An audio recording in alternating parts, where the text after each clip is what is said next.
Since arriving at Manchester City in 2015, Kevin De Bruyne has won 14 trophies, including 5 Premier League titles, along the way establishing himself as one of the world's best midfielders. But what happens if you move him to City's slightly more average 2006 side? Let's find out.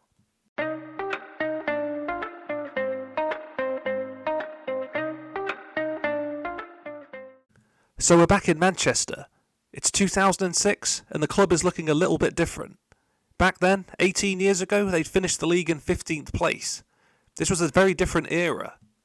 What hasn't changed though, is that we have the exact same version of Kevin De Bruyne from Football Manager 2023. This was an incredible season for the Belgium international, as his club would win a historic treble. That's probably not going to be on the cards here though. This is 3 years before the arrival of Abu Dhabi investment. He's not going to have the same plethora of talent to work with. Up front, there's a 25-year-old Darius Vassell. He's got a lot of athleticism, but he's not the most composed finisher. With the midfield triangle of Flood, Claudio Reyna and De Bruyne, we should be able to retain the ball well. I've instructed the team to play defensively and counter-attack. I focus the passing through the centre of the field so the Belgian can get on the ball as much as possible. Defensively, I think we're quite solid with Distan partnering Richard Dunn. We're going to need to be disciplined. I don't think there's many goals in this side. Let's move through the season and see what happens. It took 3 games for De Bruyne to get on the score sheet. His opening goal penalty against West Brom was enough to ensure victory. With 5 games played, there was reasons to be optimistic. 9 points out of 15 on the edge of the European places. The goal involvements kept coming. Away against Portsmouth, Vassell converts the cross. Unfortunately, City would go on to lose this game 3-1. In his first Manchester derby, he'd score a memorable goal. Ferdinand attempted the interception, which fell kindly to our man. He rounds the keeper and fires home. City would end the game with a 2-goal advantage and a 2-man advantage. And we've reached the halfway stage of the campaign, sitting in a respectable 8th place. In other fronts, City would endure an early FA Cup elimination. But let's have a look at their League Cup campaign. After eliminating Derby County in the second round, City would face Tranmere Rovers. Vassell gets on the end of the ball and fires a perfect cross to De Bruyne in the middle.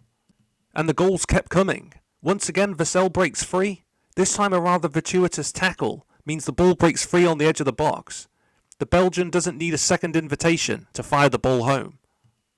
With a 3-0 victory, City would progress. In the next round, they'd eliminate Wolves on penalties, setting up a quarter-final clash with Chelsea. Once again, De Bruyne would open the scoring from the penalty spot.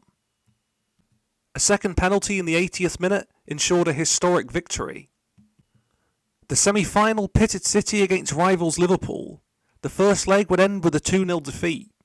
In the opening minute at Anfield, De Bruyne brought some hope. Stepping up, he finds space on the edge of the box before curling home from range. It wasn't to be though. A 4-1 aggregate defeat meant they narrowly missed out on a trip to Wembley. Let's move back to the league though, and see if they can make a late push for Europe. Despite missing a penalty, a valuable 3 points were picked up away against Aston Villa. Kiki Masampa finds some space on the back post there. After 15 games without a goal, he finally ended his drought against Middlesbrough. And he did it in style. Ben Thatcher finds some space out on the left wing before the ball inside. De Bruyne doesn't need a second invitation to shoot from range. Another great curled finish. His final goal of the season came against Chelsea. This time a perfect free kick into the top corner. He definitely loves a goal against Chelsea. But where did Manchester City finish the season? 7th place. 8 places better than in reality. They conceded just 35 during the entire campaign, but could only score 35 themselves. With a more clinical attack, a UEFA Cup place could have been on the cards. The player of the season was probably Darius Vassell. All in all, he finishes with 34 goal contributions, including 19 league goals. De Bruyne did well too. He didn't reach the same heights as he has in reality, but registered an impressive 12 goals and assists. In the League Cup, his 5 goals fired the team to the semi-finals. In the league, he didn't quite match that form though. Statistically, he either assisted or scored 20% of the team's league goals. He was good in possession, completing nearly 75% of his passes. Kevin De Bruyne is arguably the best midfielder in Premier League history. His consistent goal scoring and creative abilities ensured Manchester City have come to dominate English football over the last decade. Even now at the age of 32, with the league entering its final stages, if he stays fit, I wouldn't bet against him helping City to another title victory.